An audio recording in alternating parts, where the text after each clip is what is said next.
Muy buenas tardes a todos. Buenas tardes. En este día vamos a ver el tema los dones y los carismas del Espíritu Santo.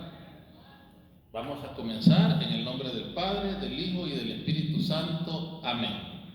Ya vimos las virtudes como los frutos del Espíritu Santo, y ahora vamos a empezar a ver los dones y los carismas del Espíritu Santo. Los dones del Espíritu Santo son hábitos sobrenaturales infundidos en el Espíritu Santo, en las potencias del alma, para que pueda recibir así con prontitud y facilidad sus iluminaciones y mociones, dejándose conducir por él.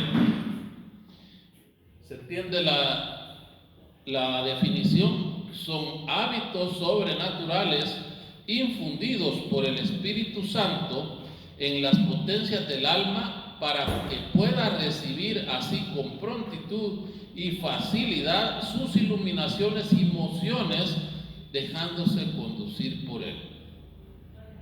Ahora me harán la pregunta: ¿y cuál es la diferencia entre las virtudes y los dones del Espíritu Santo? Las virtudes nos hacen participar de la vida sobrenatural de Cristo al modo humano, porque nacido de Dios y tras haberlas solicitado, son infundidas en la estructura psicológica natural del hombre. Es decir, los dones del Espíritu Santo, en cambio, nos hacen participar de la vida sobrenatural de Cristo al modo divino, pues es el Espíritu Santo el que mueve nuestros actos. Para decirlo con palabras más sencillas, la virtud proviene de un deseo de obrar conforme a Dios, infundido en nosotros por el Espíritu Santo, pero con la salvedad de que los actos realizados dependen de nuestra voluntad, entendimiento, memoria o carácter. Ponga atención, por favor. La virtud proviene de un deseo de obrar conforme a Dios, infundido en nosotros por el Espíritu Santo. O sea, esos deseos de bondad, de hacer la voluntad de Dios, solo puede ser fruto del Espíritu Santo, o sea, venido de ahí. Como dice, nadie puede decir Señor, Señor, si no es movido por el Espíritu Santo, dice la palabra de Dios. Ese deseo de obrar conforme a Dios, que ha sido puesto en nosotros por el Espíritu Santo, pero los actos que realizamos cuando ponemos o llevamos a cabo las virtudes sobrenaturales que ya estudiamos, se recuerdan: la prudencia, y todos sus derivados, la fortaleza, la justicia y la templanza, ¿sí? Dependen de nuestra voluntad, de nuestro entendimiento, de nuestra memoria o carácter. Esa es la virtud. Ya lo explicamos bastante en las clases anteriores. El don del Espíritu Santo no es un deseo de obrar bien, sino es un impulso a obrar conforme a la voluntad de Dios. No sé si ve la diferencia. Una cosa es tener el deseo de hacer las cosas bien, y otra cosa, ser impulsados a hacerlas. El deseo de obrar bien nace de nuestra voluntad, puesto ahí por el Espíritu Santo, pero nace el hacerlo o no hacerlo, nace de nuestra voluntad, es un deseo. El impulso, en cambio, es un don que nos hace hacer las cosas según la voluntad de Dios. Por eso San Pablo llega a decir: ya no vivo yo, sino que es Cristo quien vive en mí. Gálatas 2:20. ¿Se entiende un poco la diferencia? ¿Sí? Está claro, ¿verdad? Una cosa es como menos, por decirle así, la virtud es un poco humana, ¿no?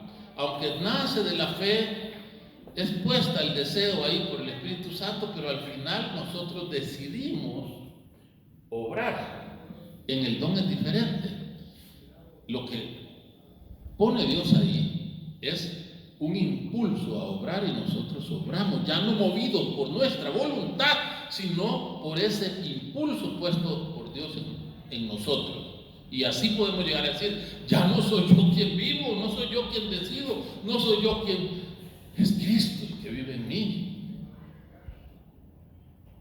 Ahora, ¿cuáles son los 7 dones del Espíritu Santo?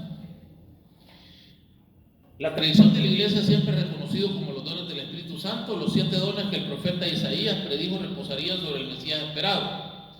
Dice la palabra de Dios: saldrá un vástago del tronco de Yesé y un retoño de sus raíces brotará. Reposará sobre él el espíritu de Yahvé, espíritu de sabiduría e inteligencia, espíritu de consejo y fortaleza, espíritu de ciencia y temor de Yahvé. Isaías 11, del 1 al 2. Los 7 dones son entendimiento, sabiduría, ciencia, consejo, piedad, fortaleza y temor. Lo repito, los 7 dones son entendimiento, sabiduría, ciencia, consejo, piedad, fortaleza y temor. Vamos a estudiarlos uno a uno.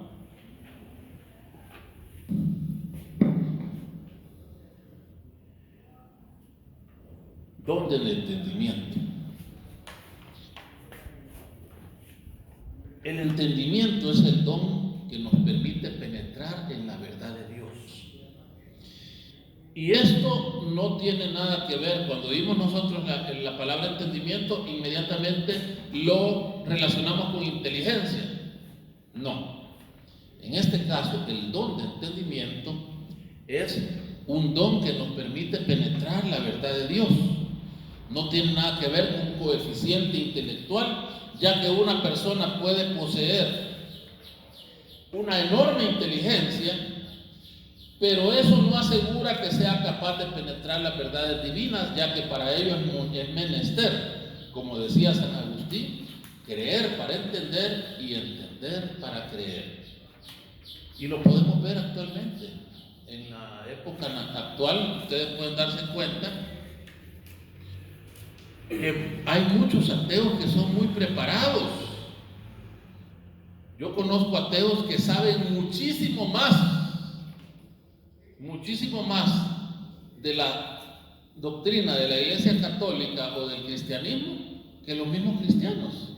Muchísimos ateos, hombres preparados en nivel de conocimiento científico, pero tal vez esa preparación teológica que han recibido ha sido torcida e influenciada por su, digamos, parecer de que desde la entrada, por decir así, ellos rechazan que Dios exista y por lo tanto ya ese conocimiento lo reciben de una forma sesgada, de una forma crítica que no les permite realmente al final entender lo que es la fe.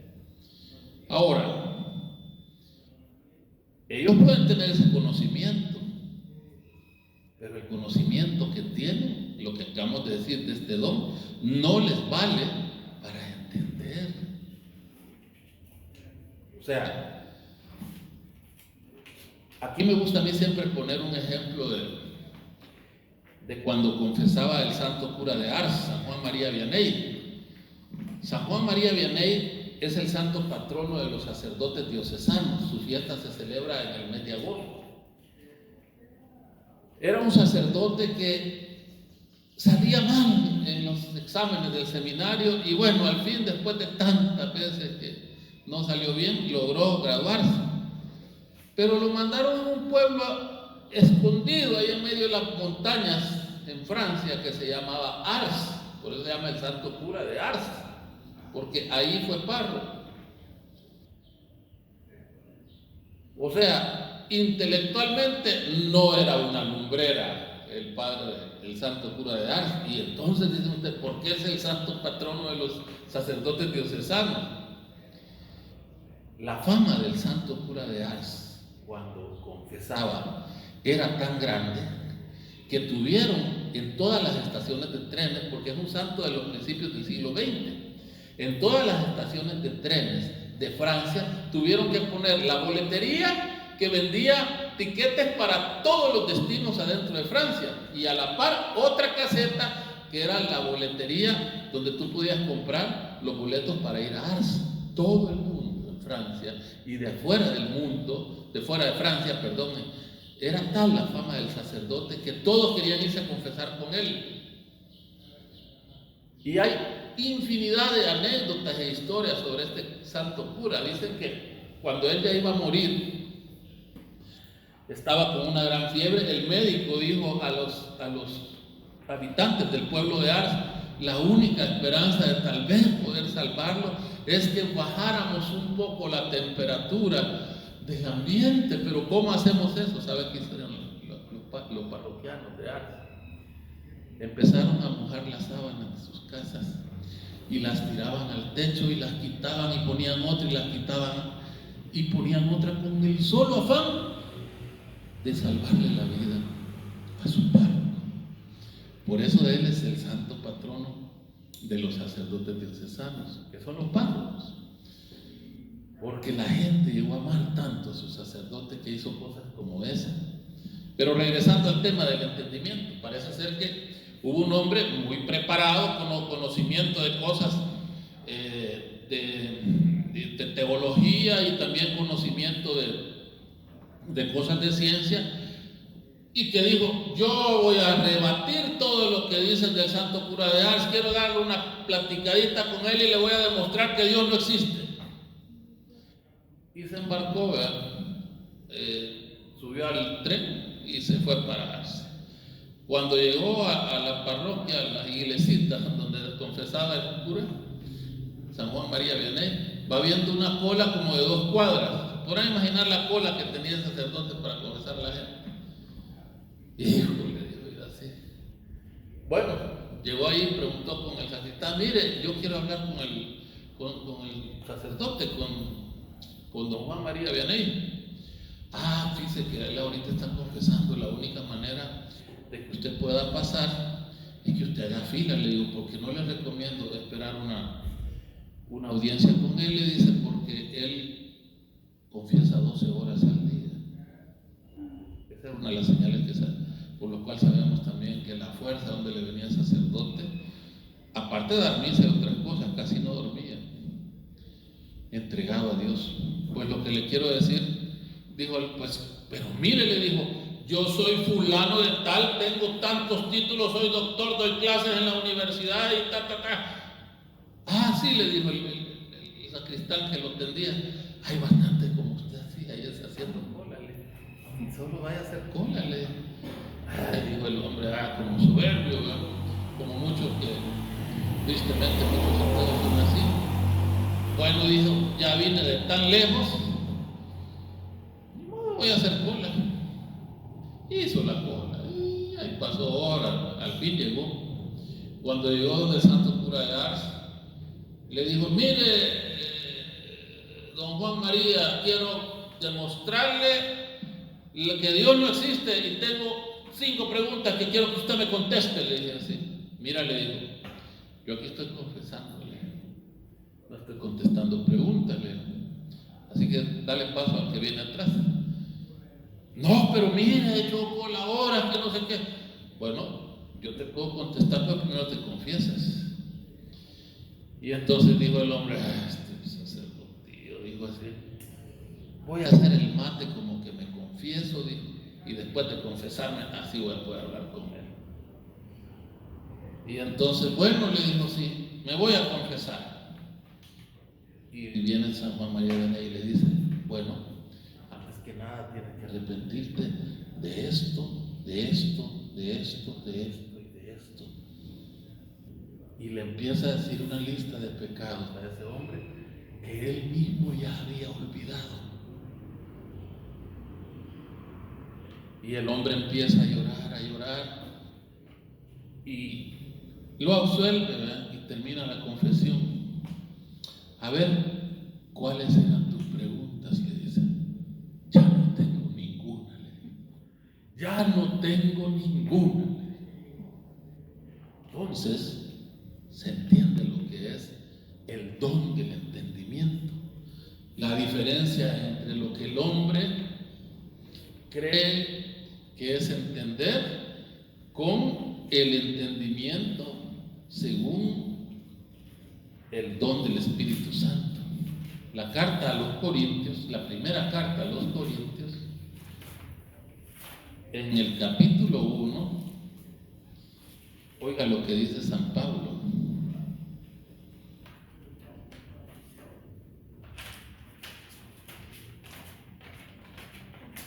Perdón, es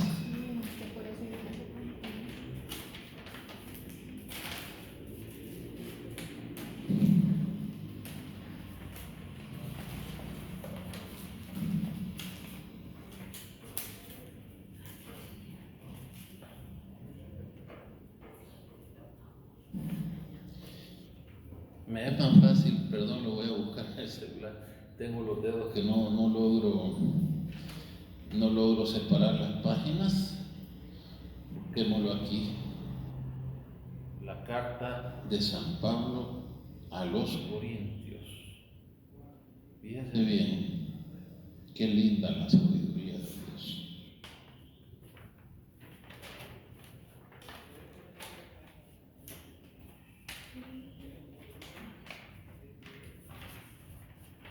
Es en el capítulo 1, del versículo 17 en adelante. Oiga lo que dice la palabra de Dios, escrito por San Pablo. Carta a los Corintios, capítulo 1, versículo del 17 en adelante. Porque no me envió Cristo a bautizar, sino a predicar el Evangelio, y no con palabras sabias, para no desvirtuar la cruz de Cristo. Pues la predicación de la cruz es una necedad para los que se pierden, mas para los que se salvan, para nosotros es fuerza de Dios. Porque dice la Escritura: destruiré la sabiduría de los sabios e inutilizaré la inteligencia de los inteligentes. ¿Dónde está el sabio? ¿Dónde el docto? ¿Dónde el sofista de este mundo? ¿Acaso no entonteció Dios la sabiduría del mundo? Así pues, mientras los judíos piden señales y los griegos buscan sabiduría, nosotros predicamos a un Cristo crucificado, escándalo para los judíos, necedad para los gentiles. Porque la necedad divina es más sabia que la sabiduría de los hombres, y la debilidad divina más fuerte que la fuerza de los hombres. Mirad, hermanos, ¿quiénes habéis sido llamados? No hay muchos sabios según la carne, ni muchos poderosos, ni muchos de la nobleza. Ha escogido Dios más bien lo necio del mundo para confundir a los sabios, y ha escogido Dios lo débil del mundo para confundir lo fuerte, lo plebeyo, lo despreciable del mundo. Ha escogido Dios lo que no es, para reducir a la nada lo que es, para que ningún mortal se gloríe en la presencia de Dios. Palabra de Dios. Te alabamos, Señor. Dios ha escogido lo que el mundo tiene por necio y ha destruido la sabiduría de los sabios, dice. Entonces, el entendimiento es un don que Dios da para penetrar en las verdades divinas. El don que nos impulsa a entender las virtudes divinas, las verdades divinas, perdón. Pasemos al siguiente. Entonces acabamos de hablar del don del entendimiento. Pasemos al siguiente. Don de sabiduría. Aquí también no es sabiduría humana. Creo que ya hemos estudiado en las clases anteriores lo que es el ámbito preternatural, el ámbito natural y el ámbito sobrenatural. ¿Se recuerdan ustedes cuando vimos la clase del demonio, verdad? Decíamos que el ámbito natural es el mundo donde nosotros existimos, todo lo que podemos palpar y de lo cual podemos darnos cuenta con nuestros 5 sentidos, es todo lo que la ciencia puede alcanzar a conocer. Después veíamos que estaba el ámbito preternatural, que lo conocemos nada más porque Jesús nos lo ha revelado. O sea, Dios nos ha revelado el ámbito preternatural, que es aquel ámbito donde viven los ángeles y los demonios. No podemos tener acceso a él ni siquiera con la razón natural, y sabemos de su existencia únicamente porque ha sido una revelación de Dios, el ámbito preternatural. Y además estudiamos que el ámbito sobrenatural es donde está Dios uno y trino, que él habita ahí, y los Padre, Hijo y Espíritu Santo. Podemos llegar de manera imperfecta a conocer el ámbito sobrenatural vía la razón, y de manera perfecta gracias a la revelación de Cristo, en especial, que nos hizo del Padre, del Hijo y del Espíritu Santo. Ahora, hablando del don de la sabiduría, es el don que nos ayuda a juzgar de las cosas divinas, es decir, para entender, o sea, es el don que nos ayuda a juzgar de las cosas divinas, es decir, de lo sobrenatural, de lo preternatural y lo natural.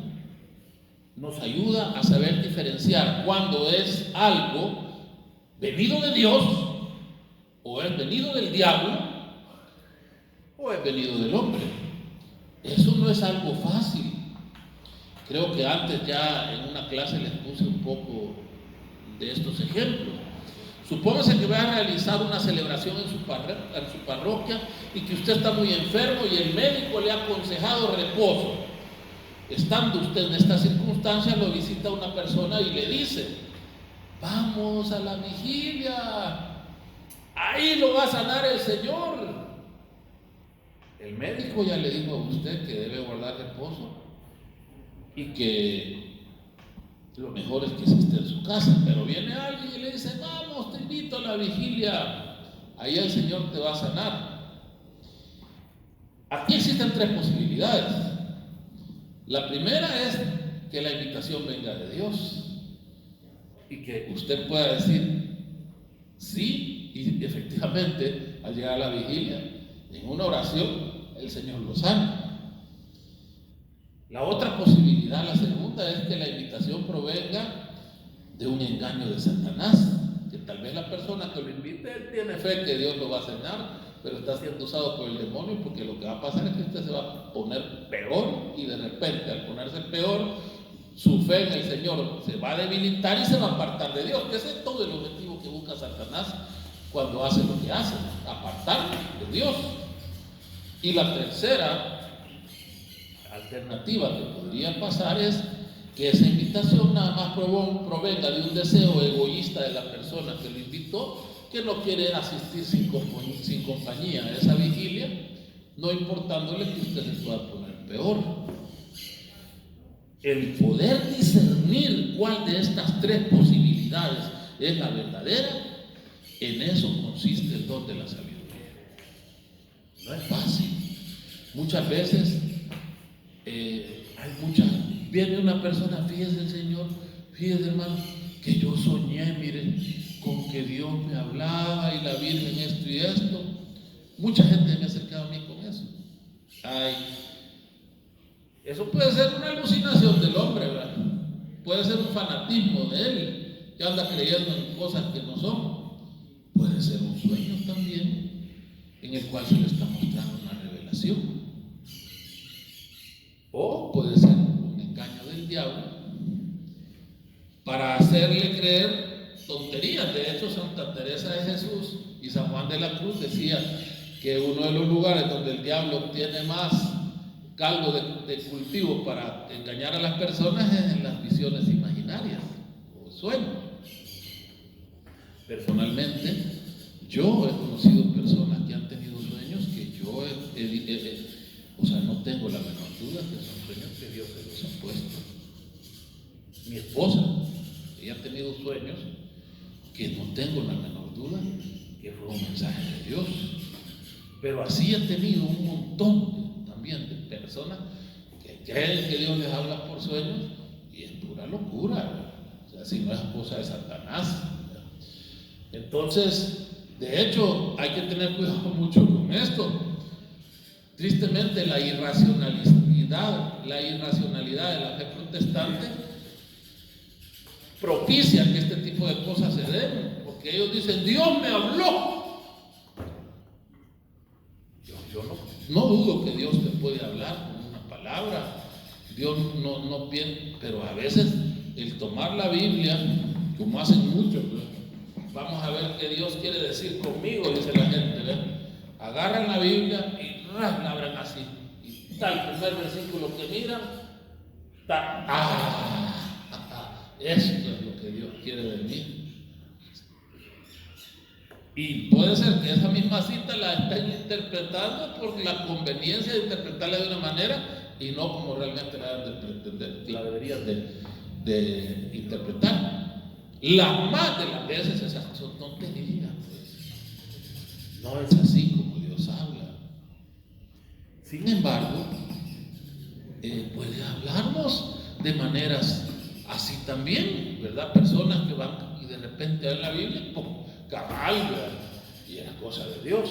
No estoy diciendo que no, pero ordinariamente uno debe de tener y pedirle a Dios que le entregue el don del Espíritu Santo, de la sabiduría, para poder entender de dónde procede algo que se nos presente en algún momento, para no equivocarnos.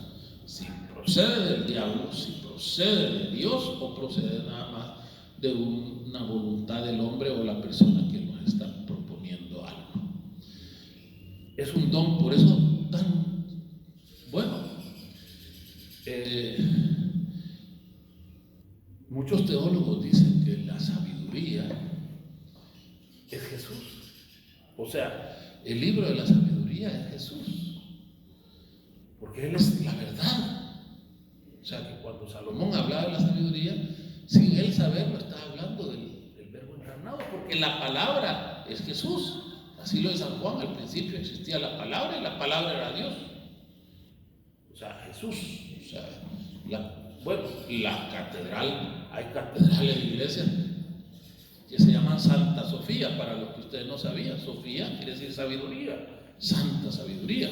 Es un don precioso tenerlo, porque ustedes van a ver cómo hay santos que la iglesia les ha creído sus visiones. Santa María Faustina y su visión del Dios de la misericordia es un ejemplo. Las visiones del infierno de Santa Rita de Casia, si mal no recuerdo. Puede que me equivoque, no estoy bien seguro que es ella, pero sí, una monja, ¿no? Y así, pero también hay un montón de cosas que no puede creerse, ¿verdad? No puede creerse. Y no porque uno sea escéptico, sino porque en la iglesia también hay sabiduría, ¿no? Pasemos al siguiente don del Espíritu Santo: ciencia. La ciencia sí es sobre las cosas creadas. Nos hace encontrar la verdad científica del comportamiento de las cosas creadas. Toda verdad encontrada por la mente humana no puede estar nunca en contradicción con la verdad absoluta de Dios. El Concilio Vaticano, en su constitución dogmática Dei Filius sobre la fe católica, decía: pero aunque la fe esté por encima de la razón, sin embargo, ninguna verdadera disensión puede jamás darse entre la fe y la razón. Como quiera que el mismo Dios que revela los misterios e infunde la fe puso dentro del alma humana la luz de la razón, Dios no puede negarse a sí mismo ni la verdad contradecir jamás a la verdad. Esto va para los hermanos. Tristemente vuelvo a repetir, la fe protestante, me duele decirlo, tengo mucho cariño, tengo grandes amigos que son protestantes, que los aman al Señor, sé que ellos en el Señor me aman a mí, pero la fe protestante es irracional. Yo tenía una amiga en Facebook que llegó a tal fanatismo que negaba la existencia de los dinosaurios, y muchos protestantes lo hacen, porque la Biblia dice que son 6,000 años los que han pasado desde que fue la creación. La ciencia ha descubierto que son 4.500 millones de años desde que se formó la Tierra. La Tierra, no el universo. El universo todavía es más viejo. Entonces,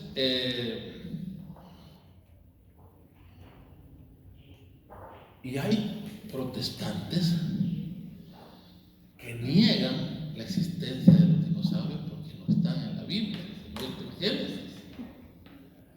Yo me acuerdo que esta hermana era mi amiga en Facebook, ¿verdad?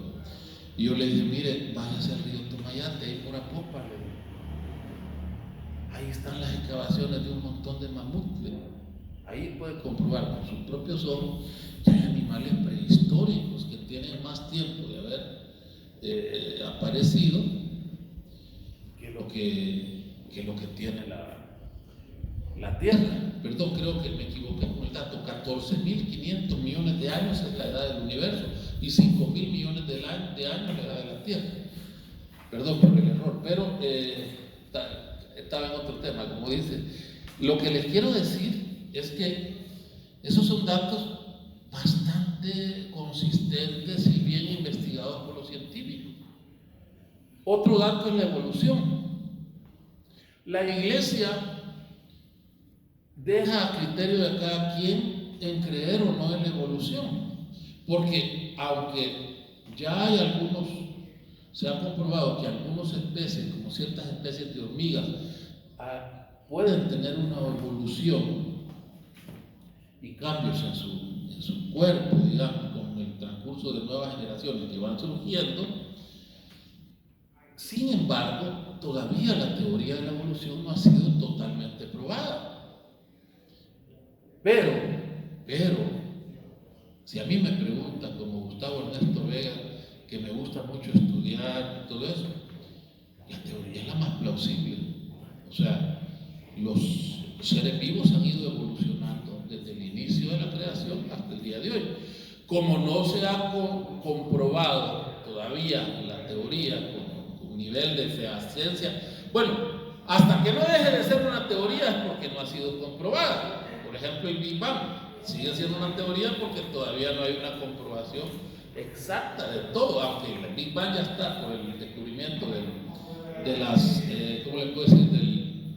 De los microondas, ¿verdad? Del Big Bang, de la primera explosión, del fondo de microondas, que lo descubrieron a finales del siglo pasado. Ya casi se puede confirmar que es cierto que el Big Bang sucedió y que así fue como se fue formando el universo. Entonces lo mismo es, pero sigue siendo una teoría porque hay cosas que no puede explicar el Big Bang. Una de ellas es la materia oscura, por ejemplo. Bueno, no me voy a meter en este tema. Pero igualmente pasa con la evolución. Como todavía sigue siendo una teoría, la Iglesia no te obliga a creer que en la evolución de las especies. Pero una cosa es cierta, si me pones aquí las evidencias de que hay evolución de las especies en mi mano derecha y en mi mano izquierda me pones la evidencia de que no lo ha habido, pues esta mano se me cae hasta el suelo de tanta evidencia, me explico. Lo más seguro, lo más probable, hoy ya no se habla a nivel teológico de científico. Cuando hablo teológico científico estoy tratando de una explicación teológica que no se aleje de la verdad divina. Casi nunca, ahora no se habla de Adán y Eva, se habla del Adán, de la Eva mitocondrial y del Adán cromosomático. Adán cromosomático y la Eva mitocondrial. Es decir, que ahora hay técnicas con las cuales se ha podido saber desde cuándo somos seres humanos. A través del ADN de todos nosotros se van para atrás con todos nuestros antepasados, y así es como sabemos ahora que los primeros humanos eran negros, ¿verdad? Y del África, y no como querían los otros, que los primeros eran chelitos y los que menos valían son los africanos.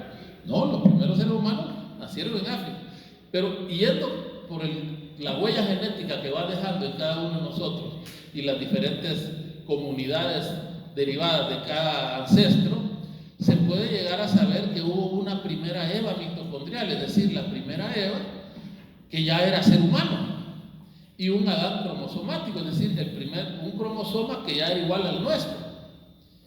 Y efectivamente se sabe más o menos que están muy cercanos el aparecimiento de la Eva mitocondrial y el aparecimiento del Adán cromosomático. Es decir, es muy probable, porque las técnicas para hacer este tipo de cálculos todavía no son muy buenas, pero se ha llegado a una diferencia en años de un par de mil de años, un par de cientos de años, de miles de años, ¿verdad?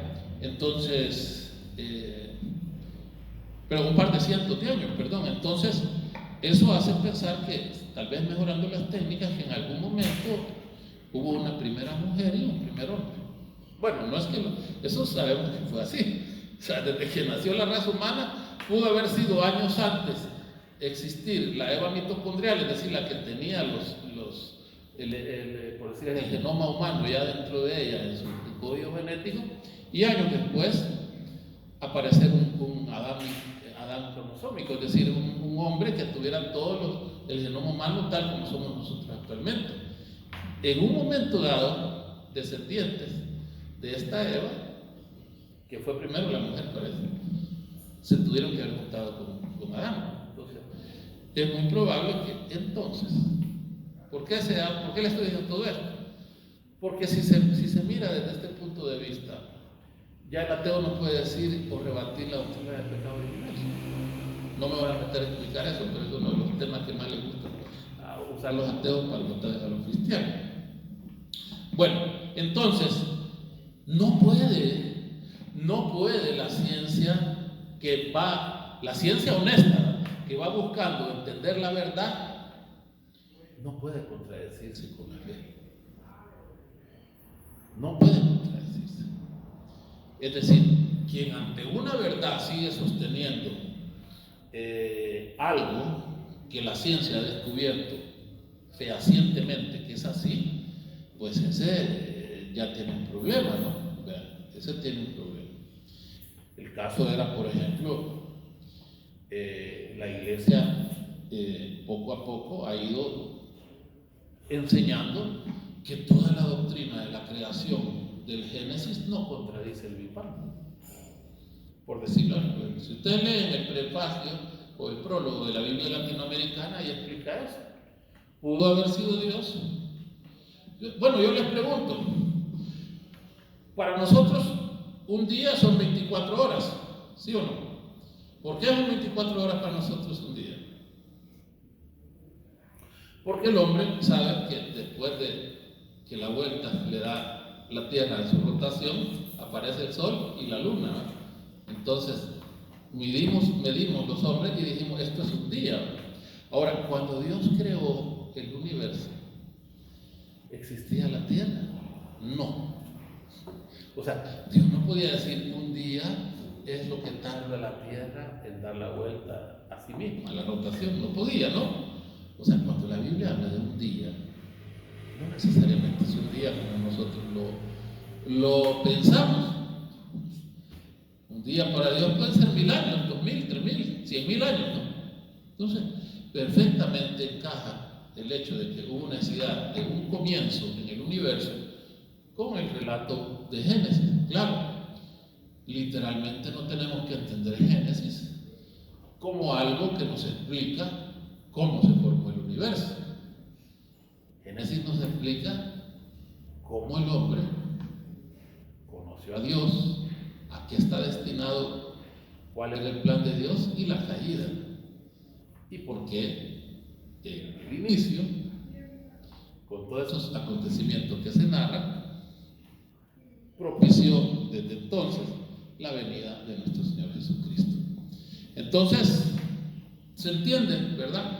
La ciencia y la fe nunca se pueden contradecir. Y esto lo dice lo que acabo de leer yo. La Constitución Dogmática Dei Filius del Concilio Vaticano I. Pasamos al don de consejo. Ahora, este don es precioso.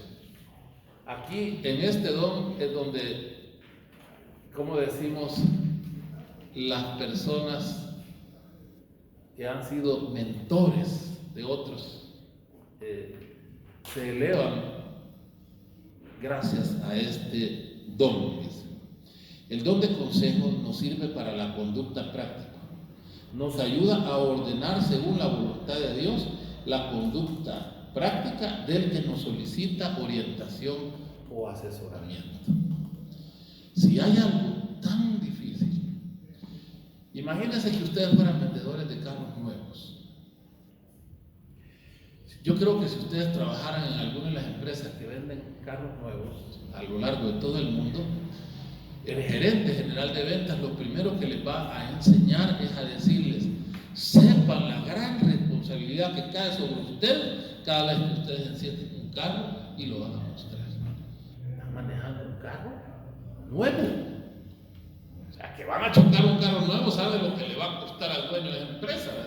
El valor de un carro nuevo es, o sea, no es que rompió un martillo, pues, no es que quebró un vaso. Entonces, una de las primeras cosas que le hace el gerente general de ventas es meterle en la cabeza la grave responsabilidad que usted tiene cada vez que usted da un carro nuevo y lo saca del almacén de ventas para irse a enseñar a un cliente. Tiene que tener cuidado de manejar con cautela para que no vaya a tener un accidente. Ahora imagínese aquel que le toca hacer las labores de dar consejo. Benditos los sacerdotes abnegados que cuando confiesan se toman el tiempo para aconsejar, o las personas que tienen ese don, porque hay personas que atraen a otra gente para preguntarles qué hacer, pero es una grave responsabilidad. Mire, yo personalmente me han venido a pedir consejo infinidad de personas, y una de las cosas cuando alguien me pide un consejo, Dios mío, entiendo esa gran responsabilidad, que no le va a decir lo que no es y que mis palabras le sirvan para lo que tú quieres, sino para lo que yo creo que es mejor. Y eso es un don. Aparte de esto, le doy un consejo, aunque no me lo han pedido. Dice, mi papá me dijo esto: mira, los consejos tienen que ser públicos. Porque hay mucha gente que cuando ve que alguien anda mal, empieza y quiere meterse: mira, vos esto, vos haces esto, ¿qué estás en esto? Ni le han pedido consejo y anda la persona.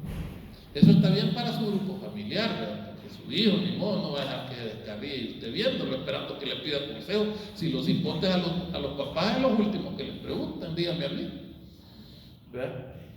Pero cuando son gente que no son cercanas a usted, espere que le pregunten. Y solo que usted vea que si usted no hace eso, esa persona no va a tener la oportunidad de que nadie se lo diga, pues entonces pídale luz al Espíritu Santo y vaya y dígaselo. Pero no se convierte en una metiche o un metiche, tratando de dar consejos a quien no se lo pide. El siguiente don del Espíritu Santo es el don de piedad. El don de piedad perfecciona en orden a Dios, los padres y la patria, la voluntad y las inclinaciones sensibles a los apetitos. O sea, el don de piedad te ordena a Dios, a los padres, es decir, a tus padres y a la patria. Dentro de la Biblia, la patria es algo, entiéndase patria como lo que es la oración en la bandera, que creo que todos la conocemos aquí en El Salvador, ¿verdad? No patria como en el país que tú naciste, sino en el sentimiento de arraigo y orgullo que tú sientes del lugar donde naciste. La iglesia, este sentimiento de identidad y de orgullo, lo pone en la Biblia, y la iglesia pues lo pone en alto grado de estima. De hecho, los judíos llegaron a ser el pueblo predilecto de Dios porque ellos sentían un fervor patriótico hacia su misma identidad y raíces. Entonces nosotros, ¿cuál es la patria del cristiano? Nosotros no somos de este mundo, pero vivimos en este mundo. Nuestra patria es la patria celestial. Cuando aquí se habla de orgullo de nuestra patria, es de que somos orgullosos de ser cristianos, así como los judíos lo eran. Por eso la persecución judía ha sido por largos años por un montón de pueblos que lo han querido oprimir, solo porque a ningún pueblo le ha gustado que ellos sean tan orgullosos de su propia identidad. hasta el día de hoy todavía están peleando de vivir, ¿verdad? Bueno, ese es el don de piedad. Perfecciona en orden a Dios, los padres y la patria. ¿Se recuerdan que vimos entre las virtudes derivadas de la justicia la virtud de la piedad? ¿Se recuerdan, verdad? Que había que darle a cada cual lo que en suyo le pertenece, decía la virtud de la justicia. Y decíamos, hermana, que usted viene un poquito después, que la diferencia entre virtudes es que, aunque la virtud es algo, un deseo de obrar bien que nos pone el Espíritu Santo en nosotros, pero al final es nuestra voluntad la que decide obrar o no obrar bien, con el deseo que el Espíritu Santo nos pone, ¿verdad? Y con el fin de hacerlo con un fin sobrenatural. A diferencia de la virtud, el don no es un deseo, es una moción que lo impulsa, del Espíritu Santo que le impulsa a actuar así. Me doy a entender, las personas que están cerca de Dios y cuando hablo cerca de Dios estoy hablando más en el término religadas a Dios, están unidas a Dios, que pueden ser momentos que usted esté más unido o más alejado de Dios y estar cerca de Dios en otras formas, pero hay momentos que usted está tan religado a Dios. En ese momento usted puede tener don de piedad y sentir realmente el deseo fervoroso de darle a Dios lo que en realidad merece, es decir, asistir a todos los actos litúrgicos, enseñar al que no sabe hacer las obras de misericordia, cumplir con los mandamientos de la Santa Iglesia.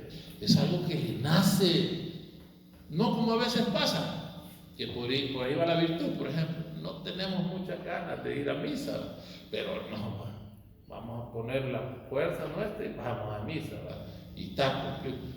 El que tiene la virtud podría ser en algún momento así, ¿verdad? Que necesita un poquito que el entendimiento, la memoria, la voluntad y carácter afecten un poco su sensibilidad física. En el caso del don del Espíritu Santo, Él me nace. No, yo no puedo, tengo que ir a ver a mi Señor.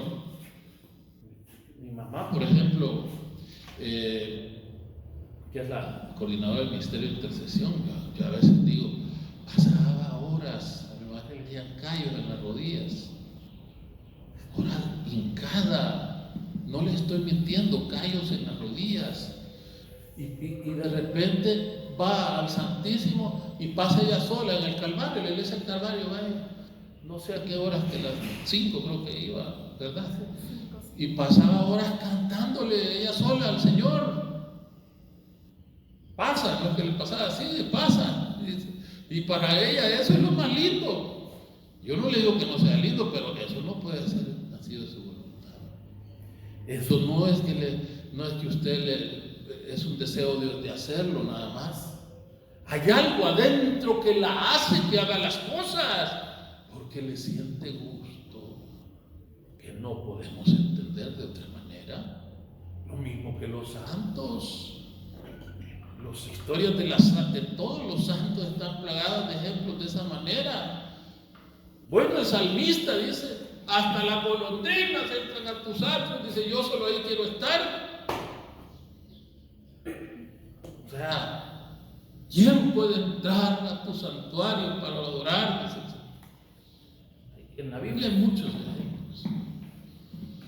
Así que ese es el don de piedad. Ahora vamos al don de fortaleza. Voy a hacer comparaciones porque vimos las virtudes la vez pasada, lo que es una virtud y lo que es el don. Por ejemplo, el don de fortaleza quita de nosotros todo temor a los peligros. Y perdón que me voy a poner yo de ejemplo. Hace muchos años se me quedó un pícaro en la finca. Estoy hablando que a las 11 de la noche estaba viendo a mi abuelita. Nuestras fincas están por la zona del volcán de Izalco. Y mi abuelita vive en Izalco, Dios gloria la tenga. Y la llegué a ver antes de ir. Yo aquí vivo en Santa Ana, me desplacé para ver cómo arreglamos esta cuestión. Y me acuerdo yo que fui con Tony, un hermano nuestro también en la Febra. Entonces, y fuimos antes de pasar, pasamos saludando a mi abuelita, porque más bien ella estaba por ahí para ver, ¿qué tal? La vi que está en el balcón, hola mamá Lila, que no sé qué. ¿Y para dónde vas, hijito? A la finca, le digo, si se me quedó un calzón las 11 de la noche. No le estoy diciendo que la finca está está como a 15 kilómetros adentro de la calle Polvosa, en montaña. Y a esta hora vas a ir, hijito, me dijo, ¿no te da miedo? Ay, mamá Lila, le dije yo, si me muero me voy a ir al cielo, le dije, porque siento que estoy cerca del Señor, le dije. Créame, fíjese bien, se oye feo porque aún la Biblia dice que uno no tiene que estar seguro de que está limpio, pues, y al contrario, debe considerarse pecador. Pero créame que cuando yo le dije a mi abuelita que no tenía miedo de morir, se lo estaba diciendo en ese momento de puro corazón.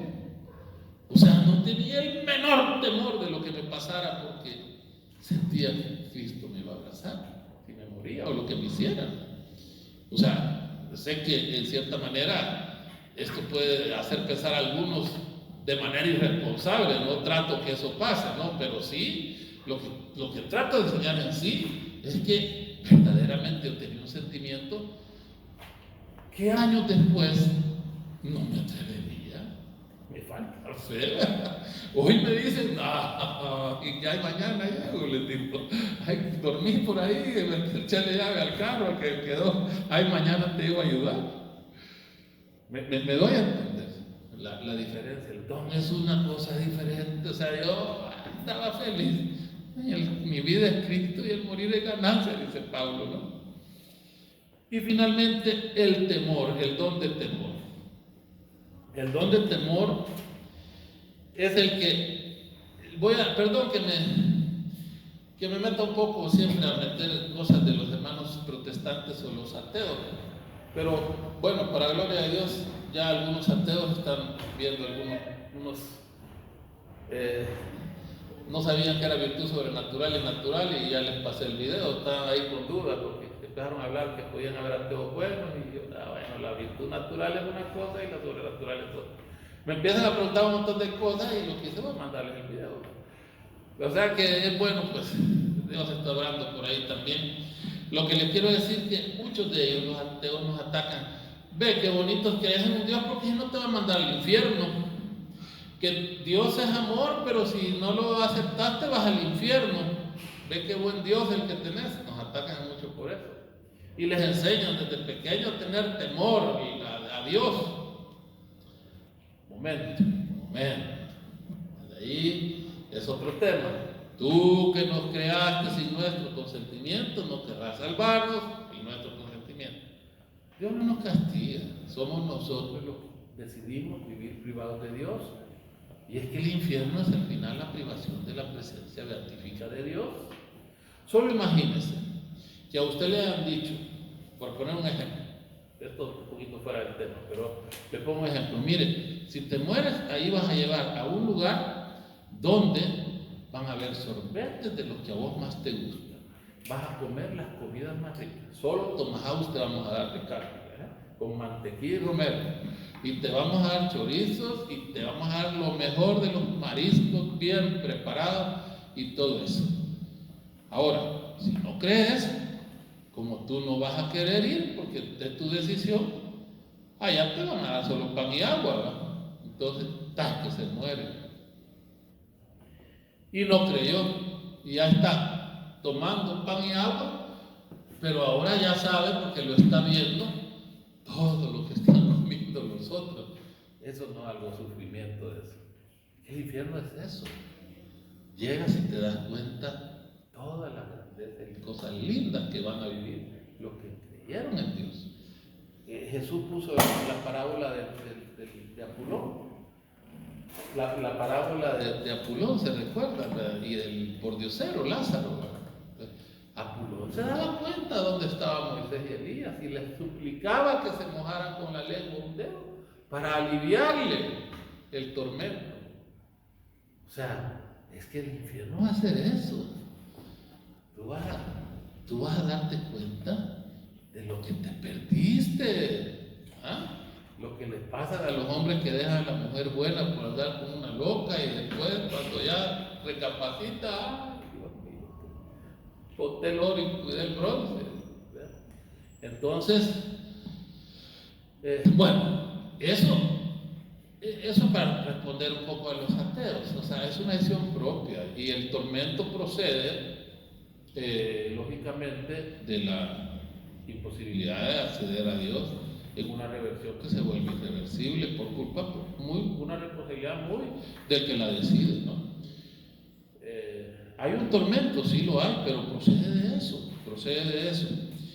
Y también podría ser, me imagino, que los que han tenido peores pecados van a tener peores tormentos, pues, o sea, no va a ser el mismo tormento de aquel que murió por negar a Dios en su corazón que aquel que además haciéndolo mató a un montón de inocentes.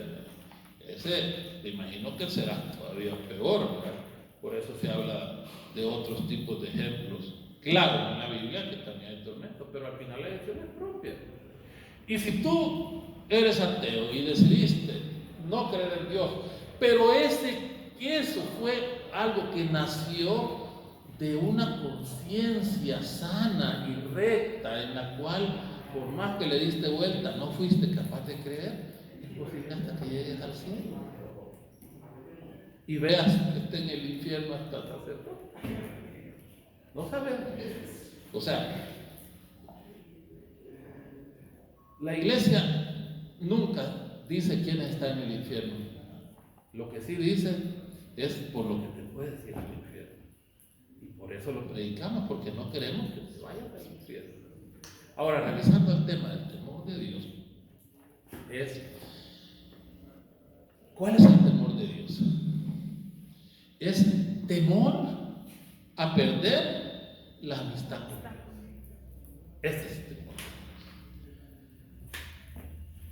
Miren, muchas veces la convicción cristiana ha evitado que su servidor caiga en una tentación, póngale, con mujeres. No es que me ha pasado, pero lo voy a decir como ejemplo.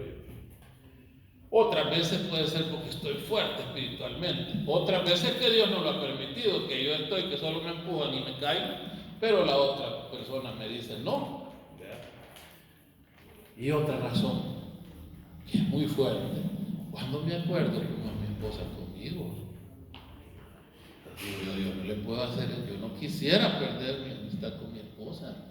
No vale la pena una mujer que ni conozco comparado a lo que es mi esposa para mí. Eso al nivel humano. Ahora, al nivel divino, que yo sé que él tiene un montón de errores y tengo un montón de cosas que achacarle y tengo cosas que no me gustan de ella. Pero cuando hablamos del amor más puro, que es el amor de Dios, que se entregó por mí a pesar de que soy lo que soy y se clavó en la cruz para salvarme, es todavía más grande, o sea, todavía más grande. Una deuda impagable la que tengo con Dios. ¿Se acuerdan aquella cita bíblica de la carta de San Pedro? A rechazar pues toda malicia, todo engaño, toda hipocresía y toda clase de maledicencia. Como niños recién nacidos, desead la leche espiritual pura con el fin de que con ella crezcáis para la salvación. Si es que habéis gustado que Dios es bueno. Yo ya sé porque Dios es bueno. Sé que tan bueno es Dios porque he tenido encuentro personal con su Hijo, con Jesús. He visto la cruz con lágrimas en los ojos, viendo el amor de Dios hacia mí y lo inmerecido que he sido para tenerlo. En esto se muestra su amor para con nosotros, en que siendo humanos, siendo pecadores, Cristo murió por nosotros, el justo por los injustos, para llevarnos a Dios, dice la palabra de Dios. Entonces yo no quiero perderlo. No quiero perder la amistad de Dios. Y es un don. ¿Por qué? Porque la misericordia es un regalo de Dios. Si tú no tienes misericordia, porque solo el que tiene misericordia obtendrá misericordia. Y si Dios es misericordia, Dios es amor, si no has tenido misericordia, no vas a tener a Dios. Porque Dios es amor. En el capítulo 4, versículo 8, primera de Juan, dice la canción, Dios es amor, la Biblia lo dice, Dios es amor, Pablo lo repite, Dios es amor, búscalo y verás en el versículo 4, el versículo 4, el capítulo 4, versículo 8, primera de Juan, ahí lo pueden hallar, primera carta de San Juan, versículo 4, capítulo 4, versículo 8, dice la canción. Entonces, ese es el don del temor de Dios. ¿Alguna pregunta hasta aquí? ¿No? Bueno, nos vamos a quedar,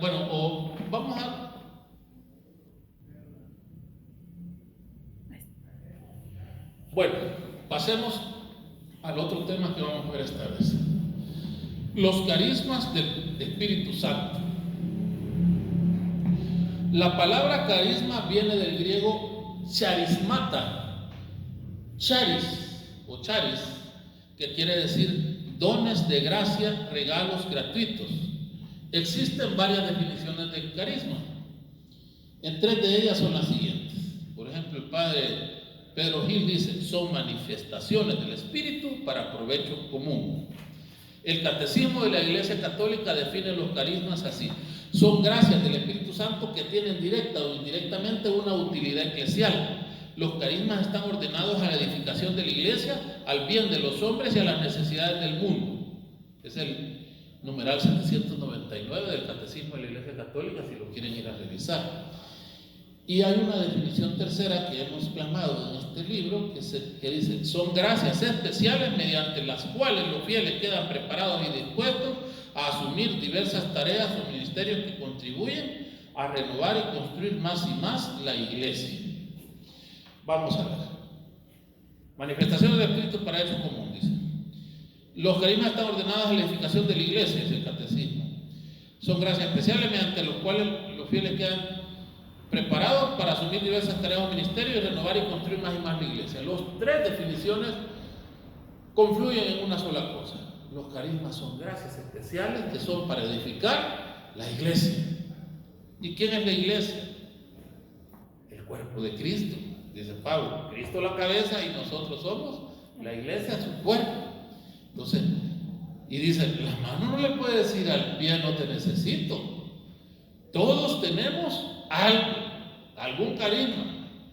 Es triste ver que una persona tenga años de estar en las cosas de Dios y venga, mire, fíjese hermano, yo no tengo ningún carisma, por Dios, no los he hallado. Tienes que tener alguno. Si son una cantidad que soy muy callada, quizás te ha dado Dios la virtud de escuchar. Que son muy hablantinas, bueno, empieza a platicar, pero para exhortar o enseñar. Que soy, bueno, hay tantos ejemplos, ¿verdad? Los carismas son gracias que el Señor da para edificar la iglesia. Y ya vamos a ver cuántos carismas hay. Los que están en la Sagrada Escritura, y hay otro montón que no han de estar ahí y que están. Todo aquello que sea algo que tú veas. Por ejemplo, hay uno que no está en la Biblia y que cuando yo fui coordinador diocesano de jóvenes de la renovación carismática, lo explotaba ese carisma, que los jóvenes hacían obras de teatro para evangelizar. Era el ministerio de obras de teatro, se llamaba eso. Eso no está en la Biblia, pero el actuar, la actuación es un carisma, es un don. Claro, no nos vamos a confundir los dones humanos, por ejemplo, el que nació para ser músico o el que nació para ser futbolista, pero aún esos dones, si tú los orientas y a la edificación de la iglesia, se vuelven entonces con naturaleza divina, ¿sí? Entonces, yo me acuerdo mucho ese ejemplo que ponía el hermano Salvador Gómez, por ejemplo, decía, mire, este hombre era fuerte, cada vez que hablaba temblaba todo el barrio, déme otra ronda para todos mis amigos, hagamos esa ronda. Y ya cuando se convierte, como que si le haya quitado la batería, no está bien, yo gusto conocer, no, le dice, si no te has muerto, cuando te conviertes tienes que ahora lo que gritabas en el bar, grítalo desde el púlpito para que la gente tiemble. de lo que Dios te ha regalado. Y si quieres, y cuando decías otra ronda que yo pago, hoy pagar la limona, todo, ya nadie pone para tú, le decía. O sea, es que sí, los carismas que humanamente tenemos, si los ponemos a la edificación de la iglesia, se vuelven divinos. Así que hasta el mismo futbolista como Messi, pues, o me van a decir que cuando un futbolista es creyente y habla de Dios, no es impactante su testimonio para los que no creen en ese ambiente. Es impactante. Yo tengo un amigo, Don Niño dos Santos, el apodo de él que le decían cuando jugábamos, que actualmente jugamos en el Papi Fútbol, le decían el bíblico. ¿Por qué? Porque antes de cada partido llevaba una Biblia y se la regalaba al capitán del otro equipo y le decía algunas palabras como para evangelizarlo. Y ese apodo lo acompañó hasta México, donde fue campeón en México con el América. Entonces, claro que sí, y toda la gente que lo veía el bíblico, o sea, era un testimonio.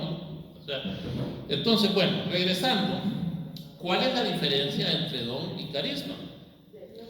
Etimológicamente no hay ninguna diferencia. Don y carisma viene del mismo griego charismata o charis, que son regalos o dones gratuitos. Sin embargo, la tradición de la iglesia ha visto en los 7 dones del Espíritu Santo la señal de plenitud de Jesucristo. Dice el vástago de la tribu de Yesé posará espíritu de sabiduría, de entendimiento y de gracia. Dice todo Isaías, todos los 7 dones. En tal sentido, la iglesia enseña que la persona que tiene, oiga bien, los 7 dones del Espíritu Santo que acabamos de estudiar, en ese momento tiene el más alto grado de santidad. Jesús los tuvo siempre. La Virgen María era llena de gracia, por lo tanto los tenía que tener los 7.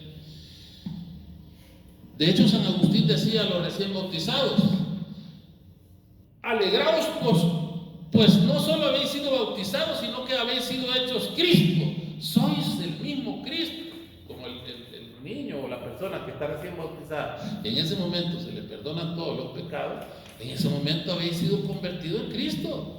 Estás limpio de pecado y tienes sobre ti los 7 dones que lo recibes en el bautismo y que en la confirmación se te dan en plenitud. En la confirmación te da la plenitud de los 7 dones y entonces ya puedes convertirte en un soldado de Cristo. Porque ya el sacramento de la confirmación, lo vamos a estudiar cuando lo veamos, te pone el sello de pertenencia al Espíritu Santo. Hablábamos que hay 3 sacramentos que imprimen carácter. El primero es el bautismo, que te da un sello de pertenencia a Cristo. El segundo es la confirmación, que te da un sello de pertenencia al Espíritu Santo. Y finalmente, el orden sacerdotal, que te da un sello de pertenencia a Dios, a aquellos que lo reciben, es decir, los que tienen la vocación de la vida consagrada. En cambio, los carismas no representan señales de santidad. ¿Ah? Mírenme a mí.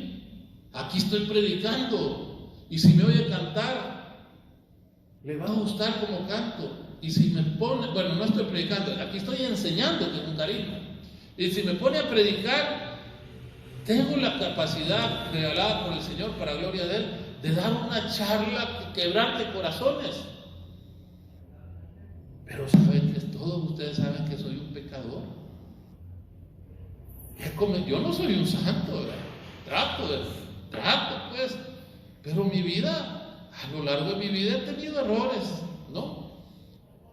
O sea, los carismas, sé tocar guitarra, un poquito de teclado, soy futbolista, ¿qué más le puedo decir? Era profesor, maestro, por decir las cosas que puse al servicio de Dios en mi carrera, digamos, trayectoria. Tengo don de presidir. ¿Qué le puedo decir? He tenido el don bueno, esos son dones, pero no. Lo que le quiero decir, pero eso no quiere decir que yo sea santo. O no conoce a un montón de predicadores que lindas las charlas, pero que usted les conoce la vida. No quiero poner otro nombre que no sea el mío porque no puedo ponerme aquí a señalar a nadie, cada quien sabe, pero ustedes conocen pues muchos casos pues de personas, tanto en la iglesia protestante como en la iglesia católica, grandes carismas, usted les oía las charlas y después le va descubriendo todo lo que habían hecho. O sea, los carismas no son señales de santidad, son gracias especiales que tienen como fin la edificación de la iglesia. Por ejemplo, les voy a decir algo, no sé, la hermana tal vez lo habrá conocido. Aquí había un prostíbulo en la séptima, aquí entre la séptima, le estoy diciendo que yo sé que el prostíbulo yo estaba chiquito cuando eso funcionaba, que se llamaba Anexo Corinto. ¿Se recuerda? No, esas cosas tal vez usted, hermana, andaba en otro ambiente. Y no es que yo andaba en malos ambientes, pero cuando iba por el colegio, es ahí, póngale, donde era la pastelería Hawái, un poquito arribita sobre la séptima avenida, así. Entonces, cuando yo iba al colegio, yo vivía aquí por la calle Libertad, me iba al Santaneco, iba a pasar a traer por ahí a un compañero mío que vivía enfrente de la pastelería Hawái. Entonces pasábamos seguido, a veces nos veníamos de regreso, pasábamos por ahí, y ahí nos dábamos cuenta que ese lugar era un prostíbulo. Entonces, ahora, el nombre, Anexo Corinto. ¿Y de dónde viene ese nombre, verdad? De Anexo Corinto. Cuando yo jamás, chiquita, siempre se llama así, ¿verdad? Ya cuando empecé a conocer las cosas de Dios, por esto es Dios.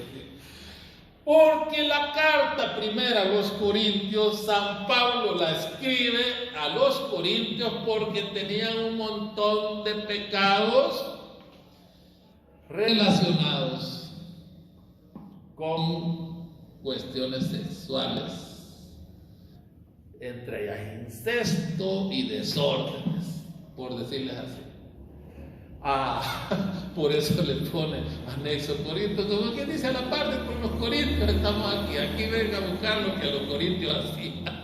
O sea, quien le puso ese nombre sabía algo de Biblia, ¿verdad? Algo, pero sí, lo que les quiero decir es que San Pablo amonestó por hacer mal uso de los carismas a los corintios, que distaban mucho de tener señales de santidad, pero tenían carismas. Si usted lee el capítulo 12 de la carta a los Corintios, está un montón de carismas. De hecho, el carisma de la lengua donde más se habla es en esa carta de San Pablo. Los corintios hablaban en lengua, pero a la par tenían un montón de desórdenes sexuales. Entonces, llegando a este punto, podemos citar las palabras de San Fulgencio, que decía: el Espíritu Santo puede conferir toda clase de dones sin estar presente él mismo. En cambio, cuando concede el amor, prueba que él mismo está presente por la gracia. En pocas palabras, la presencia de carismas no es señal de santidad, a menos que esté acompañada de la presencia de los 7 dones del Espíritu Santo. Ahí sí, miren, si a la par de los carismas el predicador está lleno del Espíritu Santo, ahí ya son otros 5 pesos. Debemos recordar que la vocación de cristiano no está en tener o no un carisma, sino ni tampoco en dar o no un servicio, ni tampoco está en tener o no tener un cargo. Recordemos que la vocación a la que están llamados todos los cristianos es la santidad, la perfección en el amor a imagen de Jesucristo nuestro Señor. Como San Pablo escribió: aunque hablara las lenguas de todos los hombres y de los ángeles, si no tengo caridad, soy como bronce que suena o címbalo que retiñe. Aunque tuviera el don de profecía y conociera todos los misterios y todas las ciencias, aunque tuviera plenitud de fe como para repartir todos mis bienes y entregar a mi cuerpo a la llama, si no tengo caridad nada me aprovecha. Primera carta a Corintios capítulo 13, versículo del 1 al 3. Ahora, con lo que les estoy diciendo, no debemos de caer en el error que caen muchos católicos. Es decir, que llegan a despreciar los carismas porque no son señales de caridad. Óigame, todo carisma es un regalo de Dios. Entonces tenemos de recibirlo con gratitud. Y nosotros, si no lo hemos recibido, no podemos menospreciar porque aquella persona no está en comunión tal vez con la amistad de Dios, no podemos despreciar el carisma que Dios le ha regalado, porque es un regalo de Dios. San Pablo nos enseña a buscar la caridad, pero aspirar también a los dones espirituales. Primera carta de Corintios capítulo 13 versículo 1. El magisterio de la iglesia se pronuncia de la siguiente manera con relación a los carismas. El apartado 800 y 801 del Catecismo de la Iglesia Católica. Oiga bien, los carismas se han de acoger con reconocimiento por el que los recibe y también por todos los miembros de la iglesia. En efecto, son una maravillosa riqueza de gracia para la vitalidad apostólica y para la santidad de todo el cuerpo de Cristo. Los carismas constituyen tal riqueza siempre que se trate de dones que provienen verdaderamente del Espíritu Santo y que se ejerzan de modo plenamente conforme a los impulsos auténticos de este mismo Espíritu, es decir, según la caridad, verdadera medida de los carismas. Por esta razón aparece siempre necesario el discernimiento de los carismas, porque ningún carisma dispensa de la referencia y la sumisión a los pastores de la iglesia. A ellos compete sobre todo no apagar el espíritu, sino examinarlo todo y quedarse con lo bueno, a fin de que todos los cristianos cooperen en su diversidad y complementariedad al bien común. Con esto termino esta parte. El apóstol San Pedro también nos invita a poner al servicio de la iglesia las gracias recibidas de Dios. Oiga lo que dice San Pedro en la primera carta: que cada cual ponga al servicio de los demás la gracia que ha recibido, como buenos administradores de las diversas gracias de Dios. Si alguno habla, sean palabras de Dios. Si alguno presta un servicio, hágalo en virtud del poder recibido de Dios, para que Dios sea glorificado en todo por Jesucristo, a quien corresponde la gloria y el poder por los siglos de los siglos. Amén. Palabra de Dios. Nos vamos a quedar aquí para continuar después del receso. Bueno, vamos a continuar con la segunda parte de la clase que estamos dando sobre los dones del Espíritu Santo y los carismas del Espíritu Santo. Vamos a ver la base bíblica de los carismas, ¿verdad? Hay una cantidad de carismas. Yo no tengo la capacidad de estar abriendo y cerrando la Biblia tanto. Usted tiene en su teléfono grabada la Biblia de Jerusalén. Préstemela, voy a tenerla abierta en mi teléfono en Corintios 12, primera carta de Corintios, y présteme su teléfono, lo voy a tener abierto en Romanos 12, préstemelo por favor. Capítulo 12 de los Romanos, de la carta a los Romanos, para poder, por lo menos algunas de las que hay aquí, son tantas, leérselas, ¿verdad?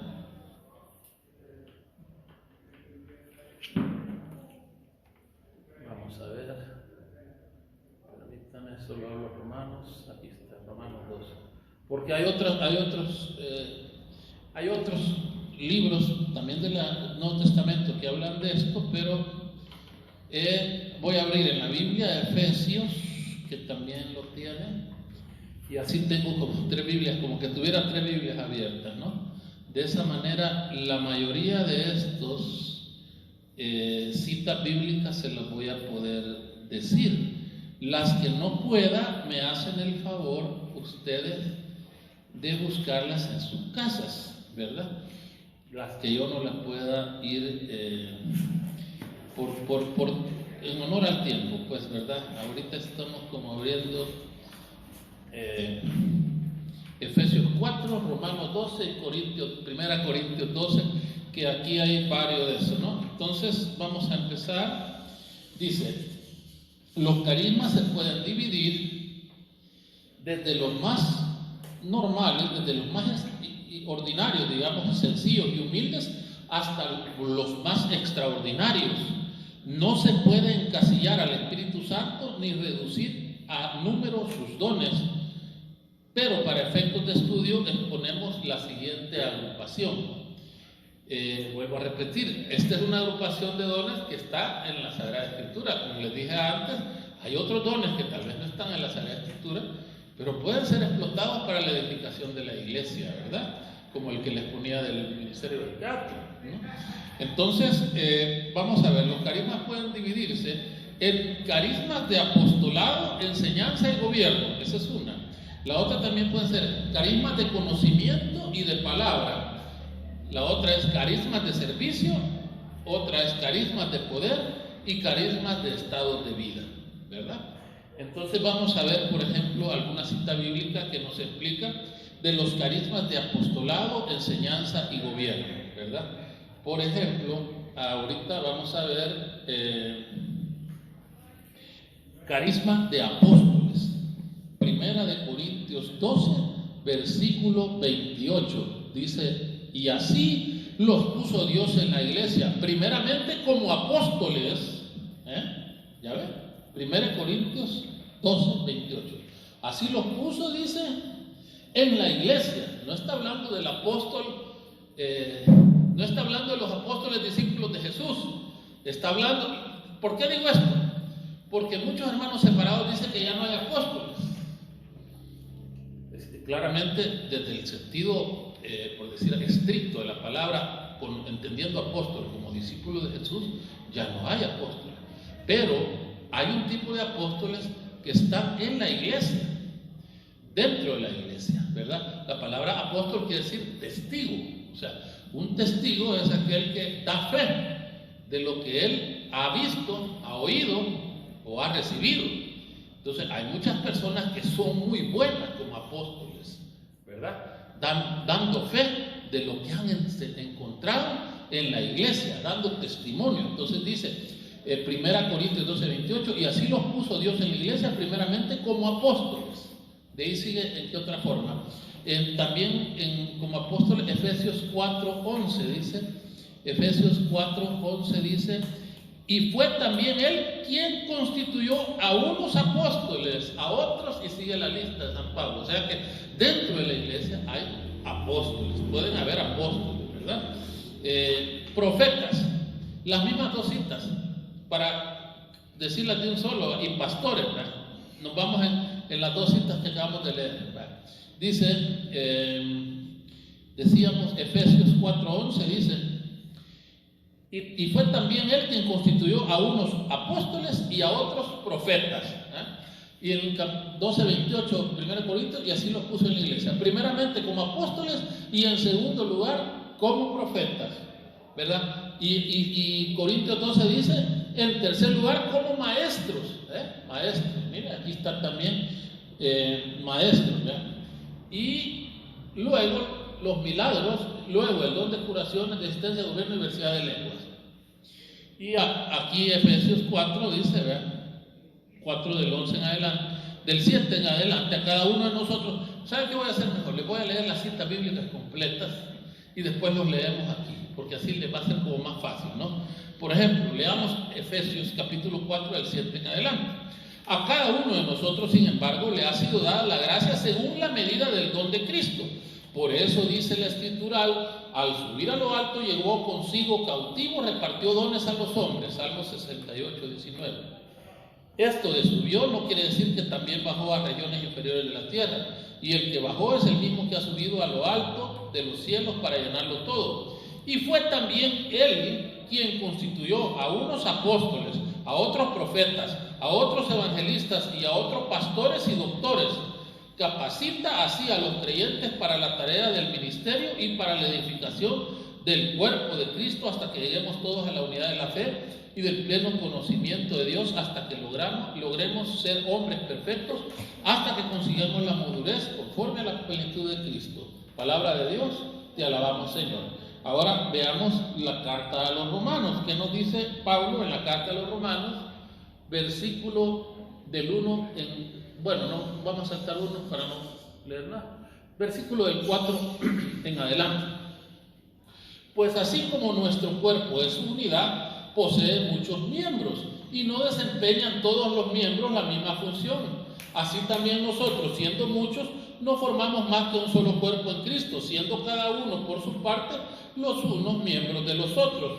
Pero teniendo dones diferentes según la gracia que nos ha sido dado, si es el don de profecía, ejerzámoslo en la medida de nuestra fe. Si es el ministerio, en el ministerio, o sea, el servicio. ¿Verdad? Si es la enseñanza, enseñando. La exhortación, exhortando. El que da, que lo haga con sencillez. El que preside, con solicitud. El que ejerce la misericordia, con jovialidad. Vuestra caridad sea sin fingimiento, detestando el mal, adhiriéndoos al bien, amándoos cordialmente los unos a otros, estimando en más a cada uno de vosotros. Palabra de Dios, te alabamos, Señor. Bueno, ahí está otra lista, ¿verdad? Ahora vamos, la lista más larga es la de Corintios, ¿verdad? Corintios 12 dice, vamos a ir desde aquí. Ahora bien, desde el 20 en adelante. Ahora bien, bueno, vamos a ir más atrás. Del 13 en adelante. Del 12 en adelante. Primero Corintios 12, del versículo 12 en adelante. Pues del mismo modo que el cuerpo es uno, aunque tiene muchos miembros, y todos los miembros del cuerpo, no obstante su pluralidad, no forman más que un solo cuerpo, así también Cristo, porque en un solo espíritu hemos sido todos bautizados para no formar más que un solo cuerpo, judíos, griegos, esclavos y libres, y todos bebidos de un solo espíritu. Así también el cuerpo no se compone de un solo miembro, sino de muchos. Si dijera el pie, puesto que no soy mano, yo no soy del cuerpo, dejaría ser parte del cuerpo por eso. Si el oído dijera, puesto que no soy ojo, no soy del cuerpo, dejaría ser parte del cuerpo por eso. Si todo el cuerpo fuera ojo, ¿dónde quedaría el oído? Si todo fuera oído, ¿dónde el olfato? Ahora bien, Dios puso cada uno de los miembros en el cuerpo según su voluntad. Si todo fuera un solo miembro, ¿dónde quedaría el cuerpo? Ahora bien, muchos son los miembros, mas uno solo el cuerpo. Y no puede decir el ojo a la mano, no te necesito, ni la cabeza a los pies, no os necesito. Más bien, los miembros del cuerpo que tenemos, por más débiles, son indispensables. Y a los que nos parecen más viles del cuerpo, los rodeamos de mayor honor. Así, a nuestras partes deshonestas las vestimos con mayor honestidad, pues nuestras partes honestas no lo necesitan. Dios ha formado el cuerpo dando más honor a los miembros que carecían de él, para que no hubiera división alguna en el cuerpo, sino que todos los miembros se preocuparan lo mismo los unos que los otros. Si sufre un miembro, todos los demás sufren con él. Si su miembro es honrado, todos los demás toman parte en su gozo. Ahora bien, vosotros sois miembros cada uno por su parte. Así los puso Dios en la iglesia. Oiga bien, primeramente como apóstoles, en segundo lugar como profetas, en tercer lugar como maestros, luego los milagros, luego el don de las curaciones, de asistencia, el don de asistencia, el don de gobierno, diversidad de lenguas. ¿Acaso todos son apóstoles? ¿O todos profetas? ¿Todos maestros? ¿Todos con poder de milagros?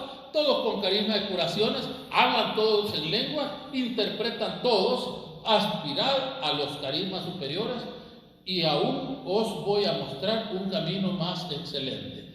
Aquí termina el capítulo 12, y el camino más excelente que les va a mostrar es el capítulo 13, donde habla que si no tengo amor, nada soy, Señor. Entonces, como ven, ahora les voy a ir dictando todos los tipos de carismas.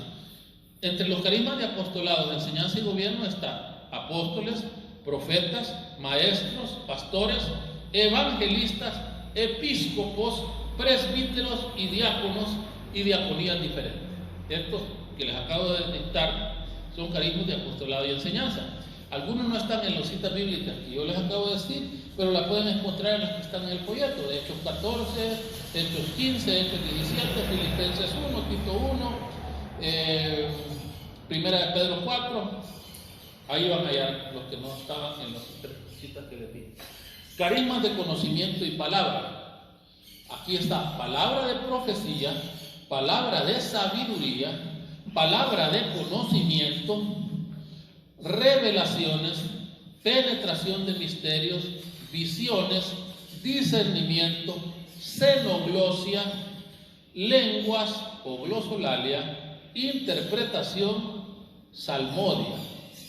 Este es un don, la salmodia. ¿Alguna vez han estado ustedes con gente salmodiando? Esa cosa es preciosa. Es un tipo como los cantos benedictino, una cosa preciosa. Bueno, esos que les acabo de decir son los carismas de conocimiento y palabra. Son los carismas un poquito más complicados, ¿verdad? Porque la gente los ve como extraños, como raros, ¿verdad? Profecía, sabiduría, conocimiento, revelaciones, penetración de misterios, lenguas, salmodias, ¿verdad? Interpretación de lenguas. Los otros carismas son los carismas de servicio, funciones administrativas. Hay gente pues, que dice, ¿y cuál es mi don? Yo no tengo ningún don, y si no fuera por ella no funcionara la secretaría de la parroquia, por decirlo así, ¿verdad? O si no fuera por ella, las partes administrativas se encarga esa persona. Presidir, o sea, no todos pueden ser presidentes, ¿verdad? Es un don, ¿verdad? Saber escuchar, saber tener liderazgo y que los demás le hagan caso. Asistencia a las necesidades, exhortar, obras de misericordia, es un carisma también, distribución de los propios bienes, entrega de la propia vida, es un carisma también. Carisma de poder está la fe. Oro y plata no tengo, le dijo San Pedro y Juan, ¿verdad?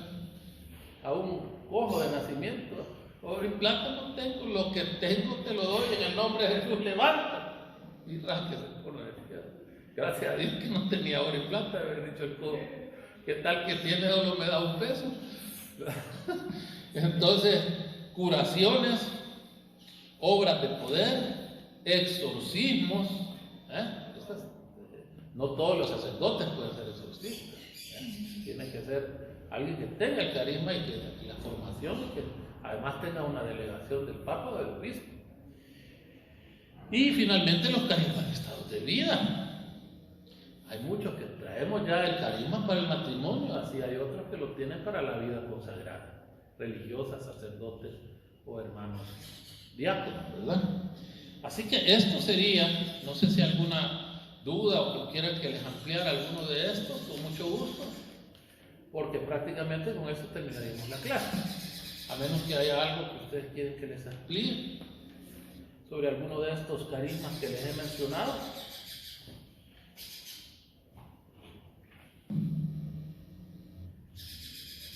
Nada más, ¿estamos bien ahí? Bueno, nos quedamos entonces hasta aquí. Nos vemos el próximo domingo y